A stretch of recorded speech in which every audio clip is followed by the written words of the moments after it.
everybody, it is Platinum Stoner, Abby here. I have a very special video planned. I'm sorry I haven't posted in a while. Summer break, enough said. I'm going to do a video about that later. But today's video, I want to talk about smoke in the air.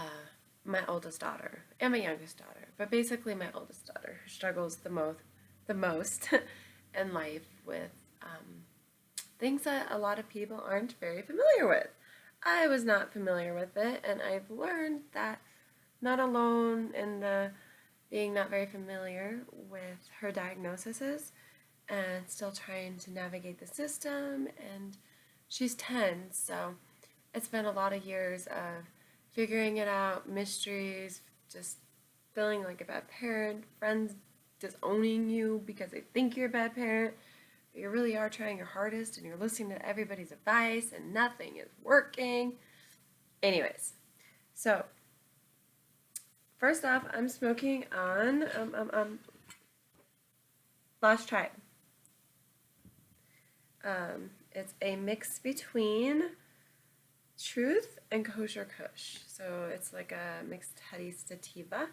I also ate a little bit of edible because I'm having really bad anxiety. It's been kind of crazy the last few weeks.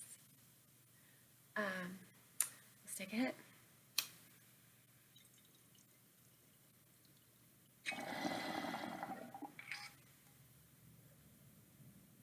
I do want to say I hope everybody is surviving summer. Some may not be on summer break yet, some have been for a while, some are newbies, whatever it may be. I hope everybody's surviving summer so far. Someone's having fun. Okay. First off, my oldest. I got pregnant with her when I was 20. I had her at 21, so, you know, how that, whatever. She was way late. She was 10 days late. I'm itty bitty tiny me, and being 10 days late, it was not a good thing. It was really not a good thing. My pregnancy wasn't very great. My delivery freaking sucked. Like, oh my God. I know that I'm not the only one out there with delivery horror stories, but I feel like mine kind of classifies as being one. 10 days late, labor for like 26 hours. I pushed for 4 hours, emergency C-section. And between all of that, I don't remember a lot. I didn't see my baby right away. I didn't get that like quick connection that like parents are supposed to have with their children, like the skin to skin or any of that. I was too drugged, tired, felt like a failure to even really want to hold my baby. I look at it now and I'm like, wow, I had some serious postpartum depression. Who would have thunk? At that time, I just was like, I'm just tired. I went through a lot. I'm just tired, which I did. My body went through a lot. And then I was just back into the game of new mom, emergency C-section, and moving in 4 weeks. So basically, my story with that is Kahari's entrance into this world was traumatic. And her start in her first year of her life, we moved out of state, back into state, into a house, out of the house. She moved a lot within the first year and second year and the third year. We tried to figure out our own stuff. We were really young. Like I said, I had her at 21. Right from the get-go, I noticed once I was out of my state and I was back home and packing and stuff, I felt a massive disconnect postpartum from my child, but like in a different way that is described. Like my baby didn't want me to hold her. She didn't want me to like snuggle her, wrap her. She didn't want anybody close. All she wanted to do was to be in her car seat or her swing and really not to be touched. She would sit in your legs, you know, and you rock your baby back and forth in your leg. She would do that with minimal contact. She did not sleep. Nobody told me that babies don't sleep. Thank you for not telling the newbie moms babies don't sleep and you're going to have severe sleep deprivation and you're going to do some jacked up things. We all do it. Some's funnier than others, whatever. Mine was coddling a pillow, trying to soothe the pillow. My parenting partner husband at the time was, he was caught doing the same thing. I made fun of him and then I did it. So we all have those moments. But you get together because your parents, like, instincts kick in, right? I grew up with lots of siblings. I grew up with lots of friends, lots of babies. I babysat in the churches, like the church nurseries, my whole entire life. Basically, I was around babies. Also, I need to know it all, so I read all the books. Every book out there about everything, right? To the point of scaring myself. I also was going to school for early childhood education and childhood psychology and learning about everything that can go wrong in a pregnancy. Oh my God, I gave myself so much stress. Unnecessary stress. Okay. She, as a baby, like I said, right off the get-go, dumbfounded. She only wanted to sleep in certain ways. Swing. She cried all the time. Never slept. Cried all the time, right? So I did like that baby whisperer book. Ha! No. But I did take some great tips from that baby whisperer book, such as dimming the lights and quiet time and the nighttime routine and stuff like that. I realized as soon as I started to do that, it helped, which basically meant we couldn't leave the house past 7. I hope I'm not talking too fast. It's just a lot of information. I kind of want you to get a background story of Kahari in her first years of life. Okay, sorry, I blinked. Okay, so I had to take lots of notes too. She hit some milestones really, really quick. She talked before 1, full-on sentences before 1. Yeah. She did not walk until 2. She hated showers. She hated baths. She hated water. She hated anything in her face. She puked up basically all of her formula, all of her food. Transitioning to solids was I don't know how she didn't lose a ton of weight. Feeding her was very difficult. Dressing her, she wanted to stay in her diaper, if not naked. Lots of kids like that. For her, it's different for every kid. Every kid's different. For her, I learned it was the clothes. She couldn't handle the clothes. So I learned what kind of clothes that did work and what didn't work. Leggings, super soft, loose clothes were okay sometimes, but leggings always a yes. But most likely she wanted tight clothes. Soft, tight clothes. Some things needed to be loose. It's confusing. That was just 7-8 months, or 7-8 weeks. Let's see. She only wanted super soft things. She had a super soft blanket, and the moment that the baby can do the pincher grasp, I don't remember which developmental ages, but she started sticking fuzz. Taking the fuzz from her soft blanket and going like that, and then sticking her nose in. Basically, she did it for about 2 years, destroyed a blanket, to where there was nothing left to pick at. She always had night terrors from a baby who would wake up screaming. I thought my child was possessed. I'm not kidding you, because she would wake up screaming in such horror with this look in her eyes that she was awake, but she wasn't awake, and it was like her body was stiff and flailing, and like I said, I'd been around babies. This did not seem normal. Go to pediatrician, everything's fine. Yeah, she's hitting these milestones great, but she's meeting the brain milestones, but not the physical. The milestones, psychological but not physical. She read really early and, like I said, talked really early and loved books and loved to learn and was very artsy and very crafty, but she'd walk into the walls and she couldn't ride a bike, and she had massive separation anxiety. At 8 months, we couldn't go to my husband's, Danny's family's Christmas because she wouldn't let us walk inside the door. She'd flip out, like bloody murder scream that you're like, what? Like most parents would probably discipline for, and we're like newbie parents, why is everything so hard? We can't do anything. And it just honestly progressed into lots of meltdowns, which I thought were tantrums. So I'd make her she'd throw her popcorn at 2, and I'd make her sit there and pick it up. Because, you don't do that, and you clean your messes up. She had a meltdown. I want to say it was like 3 hours, and the popcorn never got picked up, and by the time the meltdown ended, she wasn't quite sure what was going on. So it got started by I don't want to pick up the popcorn, or it got started and she threw the bowl from some sensory overload before. But that's one of those moments that I remember very, very clear in my head, that I sat there with my child angry that she wouldn't pick up the popcorn, but now that I know her, their wires weren't even crossing. She had no idea what I was even asking her to do because of the status her brain was in at that moment.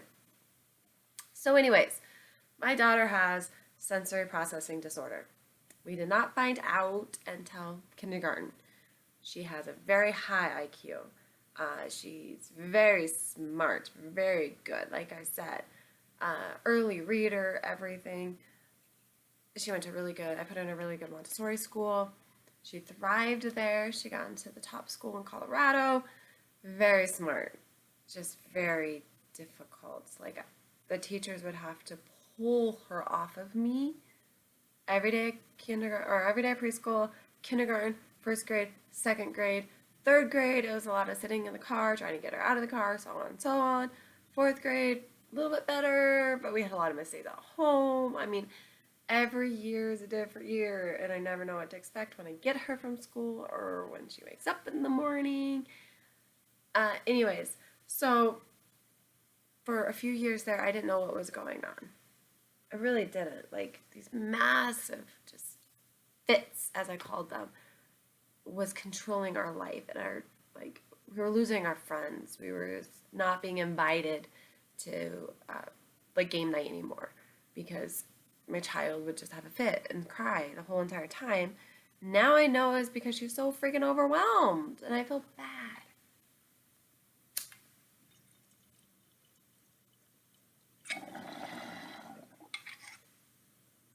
It wasn't fun, we looked like that couple that didn't know what they are doing with their kid and letting their kid get away with everything. We've had lots of struggles. She's now 10. We still can't ride a bike. We still can't ride a scooter. Balance is off. Coordination is off. We have a lot of disconnects between things. Anyways, so that's a tiny bit of brief history about Kahari. Like I said, we discovered in kindergarten. Her teacher basically said, yeah, she's not gifted. And we're like, what? And I called the lady who did her IQ test, and she said, yes, when I was spending time with her, yes, she is gifted, off the charts. But when I was spending time with her, I did notice that she has sensory processing disorder, and you need to get her evaluated and move forward with that, and that's what's going on with her at school. She's so unbelievably helpful. She didn't have any openings to see her, which really honestly sucked, but she had spent 2 hours on the phone when I was crying with all my frustrations. I mean, we were having meetings after meetings after meetings after meetings after meetings, every day with our teacher. It's beyond frustrating.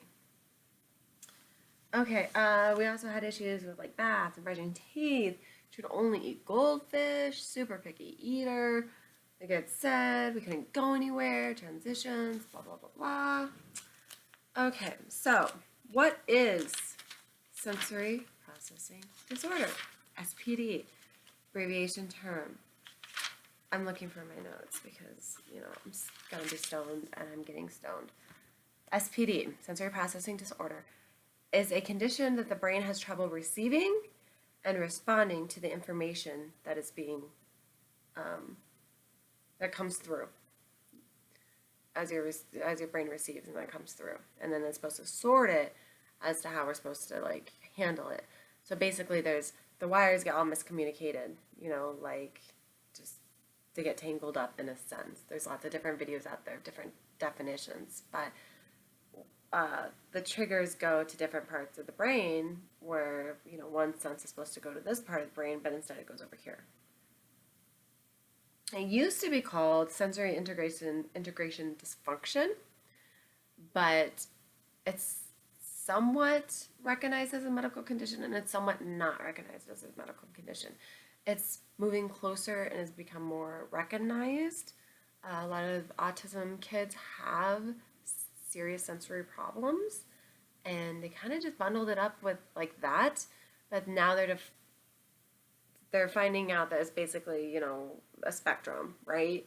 And there's so many different aspects on the spectrum, and learning disabilities and giftedness and ADHD and stress and anxiety and depression and all these other learning disabilities that kids have, apraxia, oh my god, the speech, whatever it's called. Maybe I said it right. I know it's not. I know I did not say that right. Like lots of, includes like language, and it includes just hand-eye coordination problems, stuff like that. The cause unknown, really is. It's can be say that it comes from a parent who has autism, that it's just part of the gene and it is genetic.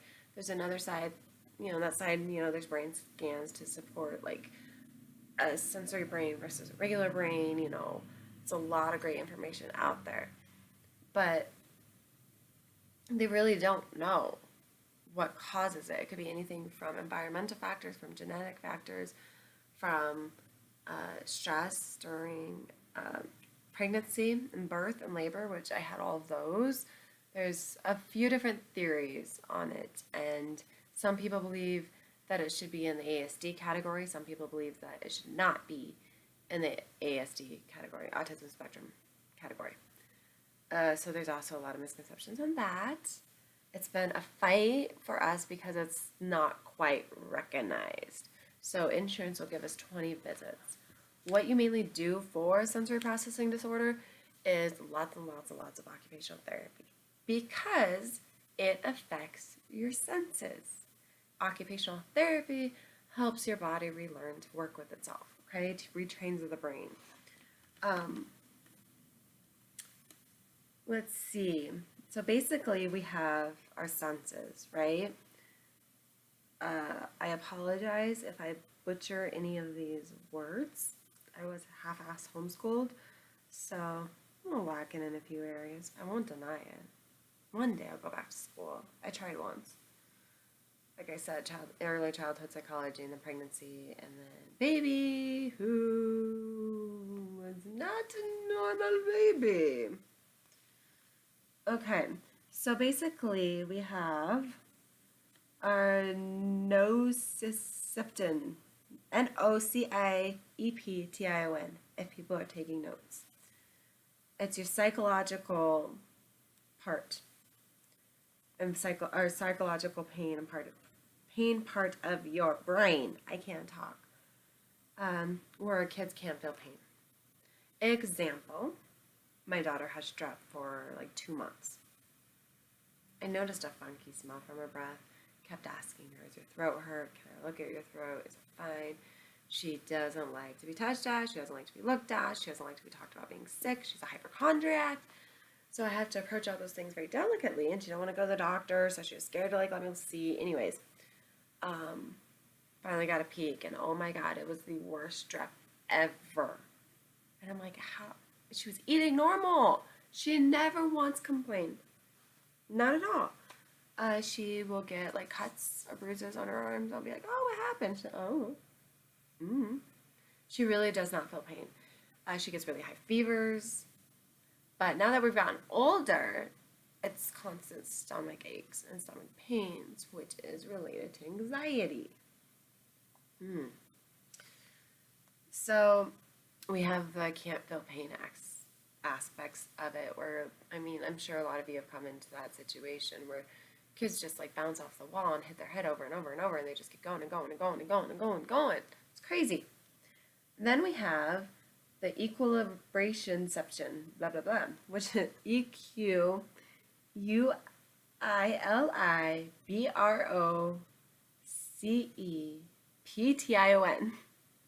which is your vestibular sense.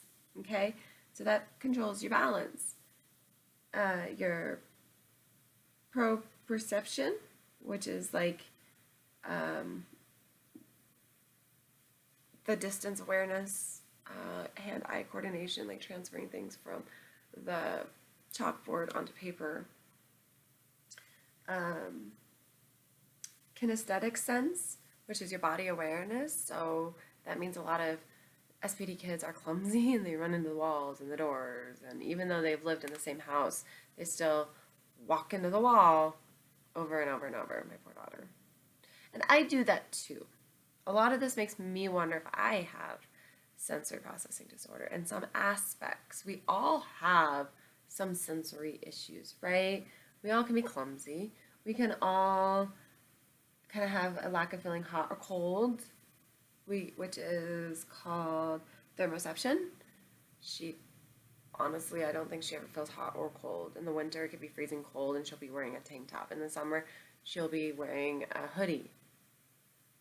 Like her dressing seasons is off, but as she's gotten older, she's explained to me that she really doesn't feel the temperature change. So like, it controls your balance and your body awareness. So like she can't ride a bike. She, like I said, clumsy. She can't stand on one foot. She can't like jumping jacks, ride a scooter. Just honestly, like her 5.5-year-old sister can do a lot more physical things and mental than Kahari. So physical aspects of, let's see. Oh, I missed a page. Hold on. Blah, blah, blah, blah. Erase myself. I might do a couple different videos because I don't want them to be too horribly long unless, we'll see. We'll see. Okay, so signs and symptoms of all this, all those senses, okay? So basically we have 9 senses. That's a lot. That's a lot for our brain to send in all different directions, and it's really easy for little miscommunications and misfires to happen. So Kahari is rated off the charts of SPD. So basically none of these senses work correctly for her. They're all messed up.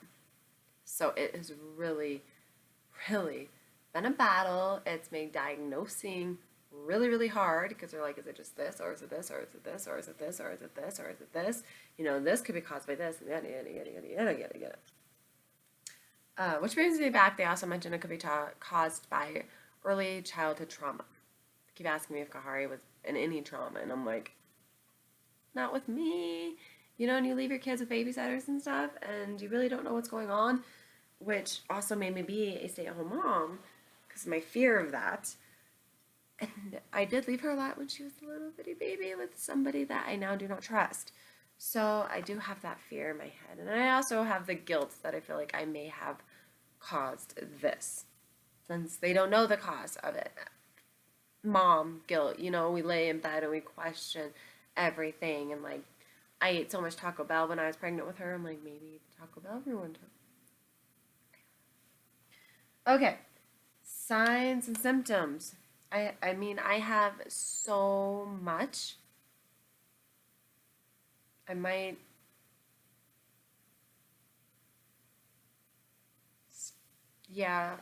I need to hit. I don't know. Sorry. Pause. Mental.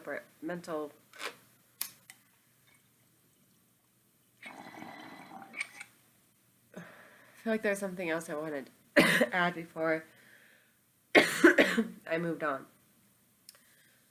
About sensory processing disorder and more about how it affects us. Let's see. I took so many notes, which is really hard, and I did a lot of extra research, and I learned a lot of things too. Along with like gifted kids, Kahari is a gifted kid as well. They can also have SPD. Like I said, we all do. And if you're still kind of confused on what exactly SPD is and how it affects someone. You know, say, okay, my daughter can't stand anything spicy, not even pepper. And people are like, what? She also hates chocolate.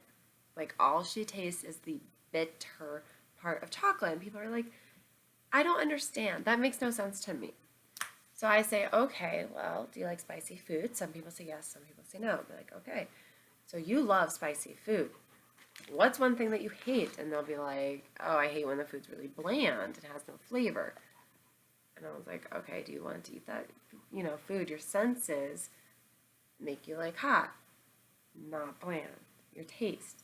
And for Kahari, her taste buds and all of her sensors are so whacked and unscrewed that all she tastes is spice, all she tastes is bitter, all she tastes is sour, and she's very limited on what she can eat due to the texture and the taste.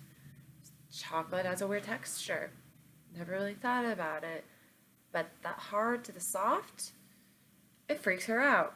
Sorry, my dog's down here. I'm trying to control him.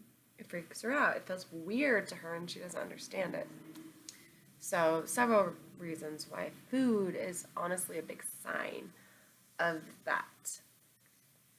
I guess I'll keep going. Signs and symptoms. So we have behavioral, right? We also have two different types. We have an avoider and a seeker, okay? So the signs and symptoms can be different for an avoider versus a seeker. So I kind of broke it down a little bit into like behavioral, okay? So kids who are withdrawn when touched. Like my daughter, she didn't want to be held, she didn't want to be cradled, she didn't want to be swaddled, she just wanted to move. Behavioral problems, such as her being not even one and throwing toys at the wall and banging her head at the wall and just not, her behavior not fitting a 1-year-old's behavior. She seemed very cranky and angry and upset and annoyed and frustrated unless it was quiet and serene. And then she'd giggle and be so sweet and so funny, oh my god. But repetitive behavior. The refusal to eat certain foods due to texture. I've talked about that one. Hypersensitive to certain fabrics. I've talked about that one. Like she didn't want to wear any clothes. She still is. Shopping for her is a nightmare. Oh my gosh. I do have a couple stores that save the day. I can give you that information. I don't want to say it out here to give the stores credit because they don't need it. They super soft. They can't stand scratchy. Seams, the inside of seams feel like needles. Tags can feel like a cactus is poking you. You ever get something in your shoe or that itch in your foot that you just can't scratch? That's how they feel when there's a tag in their clothes or something's off or if the fabric isn't soft enough. It's like that. You got to get rid of it. You got to get it off. So kids will freak out over clothes. And I've seen, and I did it myself, was like, you're wearing these clothes. I bought these clothes. You're wearing them. And I see that a lot, and I did it. I got really mad and really frustrated because I bought her really cute clothes. And oh my God, she would only wear soft pajamas or a diaper, which never stayed on. I wonder why. Dislikes dirty hands. She likes her hands clean. She likes things clean. Minus if you saw her room, you would disagree with that argument. But when it comes to her and herself, she always has a napkin. She's always wiping her mouth off. She doesn't want anything touching her or on her. Does not engage in creative play. I noticed early on that she didn't like to give the make-believe back and forth. Honey, I'm home with the dolls, and oh, honey, I made dinner, blah, blah, blah. She didn't want to do that back and forth. What she liked to do is line up toys, organize toys, color, shape, size. I used to sell sex toys way back when she was little, and she got into my kit and lined up all the dildos. I was in the shower. She was like, 2, maybe 2. Lined them all up by size, colors, shapes, material, filling. I got out of the shower and I was like, oh my God. But then I was like, holy crap, You are smart. Okay then. But I could never actually get her to play with me, so we just spent a lot of time organizing, which I love to do. I'm a Virgo. I like organization. Very lack of variety of play. We did do the same thing over and over and over. No change of routine. You couldn't mix anything up. She would watch like the same show over and over and over, or like I said, want to do the same thing over and over and over and over, and read the same book over and over and over and over. One more time, one more time, one more time, one more time. My dog wants out of my room. I'm gonna pause this and let him out because I have the door shut. He's like dying to get outside. Okay, he's on his way. So, where was I? The playing. Same things over and over and over, repetitive motions, repetitive play, always wanting the same toy, overly attached to a toy, falling asleep with something in the hand, or having to have something always near them. It's very normal for SPD kids. Very oversensitive to sounds. Some kids like really, really, really, really, really loud sounds, and that's one thing where it comes into a seeker, which a seeker is someone who needs constant input, so loud sounds and roughhousing and lots of sensory plays like Play-Doh and sand and getting dirty, doesn't mind getting dirty. Just one kind of those kids you see that are just like licking everything, touching everything, being around everything, that you're like, get your kid under control. But in all reality, there's a 99% chance that kid is a seeker and he's trying to get the sensory input that he needs to regulate himself. And that's kind of the goal in the long run. I'll go into that later. Okay, so oversensitive to sounds. My daughter hated the hairdryer. She hated the vacuum. She couldn't go into any public restrooms because the hand dryers were too loud. She'd immediately cover her ears and freak out. Had to like cover sticky notes to cover the sensors of the toilet so it didn't flush when she was going to the bathroom. We couldn't do story time, music class, any library things. She couldn't handle the sound. It was just everything is escalated for her. We hear it at a normal level. She hears it as someone screaming directly in her ear. Plus, she hears sounds, and this is generalized too for SPD kids. I'm just using my child as an example. They hear sounds basically that we don't hear because their hearing's like supersonic. So they really do hear everything you say. So be very, very, very, very, very, I said be very, very, very, very careful what you say. Because they hear everything. Their hearing is like, I'm jealous of that. It's like they have superpowers. And I do tell my daughter that she has superpowers. It's like she has psychic ability. She is super in tune to everybody and their feelings and emotions, getting distracted.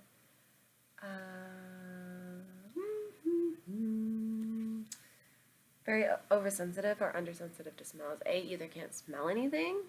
B, I can't cook about anything that smells. Like, I would love to start a crock pot meal and like turn my crock pot on, throw some good delicious yumminess in there, let it cook all day, have dinner ready. My daughter would walk in the door and immediately throw up. She was about 2.5. I sat down to eat a bowl of Cheerios. She goes, threw up everywhere. And I'm just like, what? Are you serious? It's just a bowl of Cheerios. It doesn't even like smell. And to her, it was like the worst smell in the world. So I can't really wear perfume. There's certain candles I can have. She does like incense now. But basically smells would just send her into like a tizzy. AKA a meltdown. So I had to be very cautious about smells and like what I cooked, or even the places that we went to. Some places smell awful. And think about it next time you go somewhere. Like, think about your senses and what you're taking in and everything going on around you as I'm talking about these things. I learn best by putting myself in their shoes or other people's shoes. So like when I was learning about this, I literally did go to Walmart and just like not get in your zone, but I absorbed everything around me. They have challenges with certain movements. Um, they need to move a lot, but they also have challenges with like stairs and going down slides and riding bikes and balance and swinging is hard, like because that's a balance thing. Core strength. Walking, they walk late, they crawl late, or they run into everything, just lack of coordination and balance. I said that already, noticing background sounds. May accidentally harm others by playing, being too aggressive, okay? So, like, not knowing that this is a soft touch, this is a bad touch. I color really easy. So, they just go hard. They go aggressive. They go either too soft, which is an avoider. Avoider goes too soft, too gentle, can't have sounds. The seeker, sorry, I'm bouncing all over the place. The edible kicked in. The seeker is the one who wants the sounds, like I said, and wants the smells, and wants to be in public and the big crowds and everything else. The avoider is like, get rid of the smells. They isolate themselves because the world is too much to handle. They really don't have a lot of like social interaction. I feel like my experience, avoiders are lacking more in social skills than seekers, because seekers will just kind of walk up into people and be more social and talkative. So they, with that, like avoiders are like light touches because they don't like to be touched, right? Seekers are the ones who seek and they squeeze you really hard and they touch you a lot. They put their hair and they're just in your face and on your body and climbing on you and just seeking. So that can sometimes result in dangerous behaviors. I gotta pause real quick. Sorry, I don't want to be texting and YouTubing, but one child's off with a friend, the other one's off swimming, and just want to make sure everything's good. Check them text messages as a mom. Never ignore them. I can't, at least, ever. Okay, I was like, ooh, is it not running? It is. Okay, so I gotta hurry up. I'm already at 37 minutes. Physical. SPD children have odd posture. They're clumsy, which we talked about. They have poor balance, which we talked about. Delayed fine motor skills, such as writing, such as brushing their teeth, buttoning, zipping, opening containers, feeding themselves. Think about all the fine motor skills that we use on a daily basis. For them, it's like, we went on a field trip once and they had like a bow tying thing. And my daughter couldn't tie the bow because of her fine motor skills being delayed. She just hadn't learned that yet. Handwriting can be very, very difficult for them. Holding the pencil can be very, very difficult for them. Teachers want them to hold the correct pencil grasp, which does help with your writing, but for them it's like, they can't do it. They have impairments in sleep, eating, elimination. They're very known to be constipated due to picky diet, due to lack of sleep. Also, they don't like the feeling of it. Plus, the toilet's a scary thing. Plus, the sound of the toilet.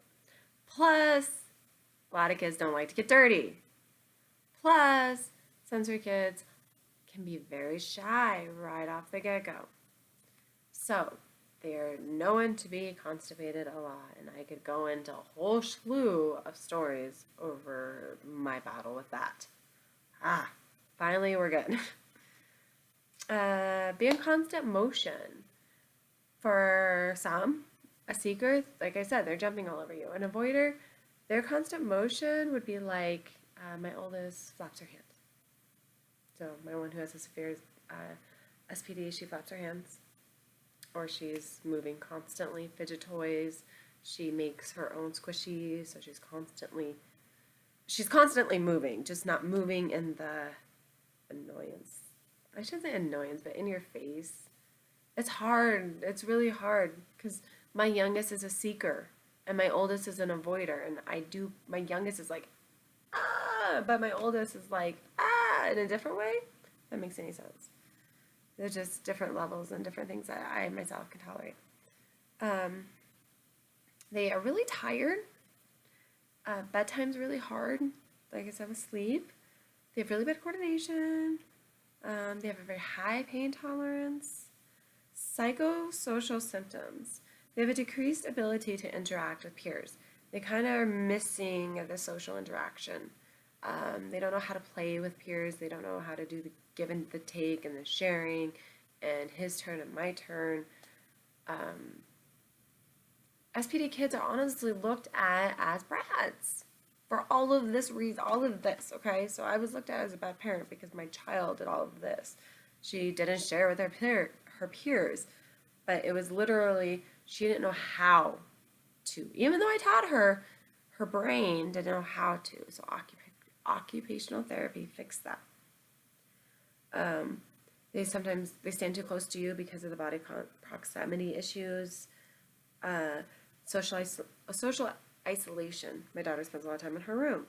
They are very easily depressed. They very easily suffer anxiety, aggression, fear of crowds, fear of the unknown, fearful of surprise touch.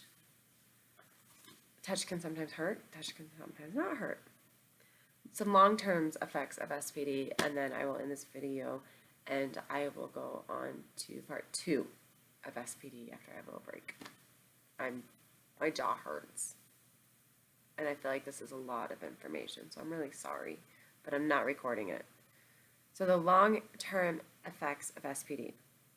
You have trouble maintaining a job because think once again about your senses and how they affect you on a day-to-day basis. So when they're at work, depending on what job they're in, they just can't handle the environment. They can't handle the interaction. They look like the oddball out who doesn't get the inside jokes or who can't laugh at the jokes because in all reality, they didn't hear them because they were hearing the other things that we can't hear. It's weird. They have severe challenges with relationships, like I said, communicating, getting along, learning to give and take, all goes back to that. It all overstimulates their senses. So then they go into like meltdowns, which I'll talk about in the next video. They get very depressed under like certain things, like they want achievement, right? We all want to succeed, but SPD, they're not able to quite control those emotions. So they get really, really depressed because they see that they're different. They see that other things are harder for them and yet not so hard for their friends. And they get very envious and jealous of that. Or not envious and jealous of that. I feel like my daughter does. Or maybe it's self-conscious. She's unable to describe a lot of what she's feeling. And that's common with SPD kids. You talk to them like, what's going on? And I get, I don't know what I'm feeling. I don't get an answer, okay? It drives me nuts. So we've just named them, we're having an IDK day. If she figures it out, she'll let me know. Otherwise, it's an IDK day. Or we're having an IDK moment. Hashtag that, IDK moment, IDK day, in honor of my daughter. Because seriously, we all have those moments. Okay. Very low self-esteem. It's hard, like I said, hard for them to make friendships. They lose friends really easy because their friends don't understand why they don't play correctly or they don't want to come to their birthday parties because birthday parties are a nightmare. Because think about a birthday party. I don't like birthday parties. They're overwhelming. There's so much going on. So many people you don't know. I have anxiety and it's like a trigger for me. So just my anxiety piece of that, I think about her and I'm like, I can't imagine. I cannot imagine what's in her brain and what's going on, and I wish I could just get inside and see and have an idea and kind of figure that out. So anyways, those are basically like the long term. So basically, they're going to always have challenges with relationships, schools, works, environment, going places, maintaining jobs. They really need it. A lot of extra coping is taught and needed throughout the process of being a sensory kid. And it's nothing to be ashamed of. It's nothing bad at all. We just have to figure out how to function. Someone said, you read a book in English about having a baby, and you have a baby, and your baby speaks French. And you can't get on the same page with your child. And that's how I felt for 10 years. It's a constant battle. I think I get it. I don't get it. I think I get it. I don't get it. I do get it. I don't get it. It's like we're constantly missing pages. And reading through this, again, for me, was like, okay, I needed that. I needed the refresher. So I know that what she's struggling with is a nightmare. Really, it is. I don't wish anybody to have SPD. I don't. Especially on her level. My youngest has it mildly. Clothes, food, smells. My oldest has every single 9 sense is miswired and is off. Then I go back to the blaming game. So anyways, I won't go back to the blaming game. Science is figuring it out, and I trust science. I know science will one day figure out what's causing it, and hopefully we can have a better solution than occupational therapy and behavioral therapy, because you only can go so far with that.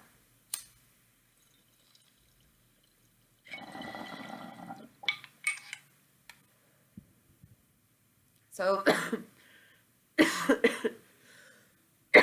excuse me, the edible is giving me cotton mouth too. I will continue in the next video about coping, how kids cope with SPD, how they teach themselves to cope, and I will talk about tantrums and meltdowns and how to create a sensory-friendly home, and probably throw some more information up in there. I hope that I did not talk too fast or give too much information too fast, but as I'm writing this down, I'm realizing like, oh my God, there's so much information, and these are things that I wish someone would have told me. So I did kind of go through and pick and choose a little bit. I do have a whole nother like thing of signs and symptoms that are a little bit different than what I read here. Like I said, every child is different, and every child's sensory input and output needs is different. So I try just to keep like a normalized thing. And as I'm looking at this, they also hate brushing their teeth, combing hair hurts or feeling weird, haircuts are a nightmare, cutting nails are a nightmare, showers are a nightmare, walks on toes a lot. They don't like to be tickled, or they love to be tickled. They don't like to be wrapped up, or they hate to be wrapped up. Like I said, insane amount of signs and symptoms, because every kid is different and they are still learning, and education and research is getting so much better that just in the 5 years that we've known she's had it, I've learned a lot of new things, and science has come up with a lot of new things, and I will talk about more. Anyways, now I'm just done rambling. I hope, like I said, that this was informative and just helpful, and feel free to shoot me questions. I will have part 2 here shortly. Hope everybody stays safe, stay lifted. Moms and dads and grandparents and everybody who's raising children, take a break. Whether you're a stoner or not, whether you're in college, without kids, it doesn't matter. Self-care is important. Take care of yourself. I didn't, and I lost my hair. And it's coming back. Yay! But please, self-care. And love yourselves and love everybody else. And stay stoned. Because that's the best part of life. Is to be able to stay stoned and be happy and anxiety-free, where I can sit here and ramble to myself forever, continuously. Anyways, Thank you everybody for subscribing. Please feel free to subscribe if you haven't already, and please feel free to share. I feel like this is an important topic. So if you know anybody who you may feel like would relate, share it. Mwah! Thanks for watching.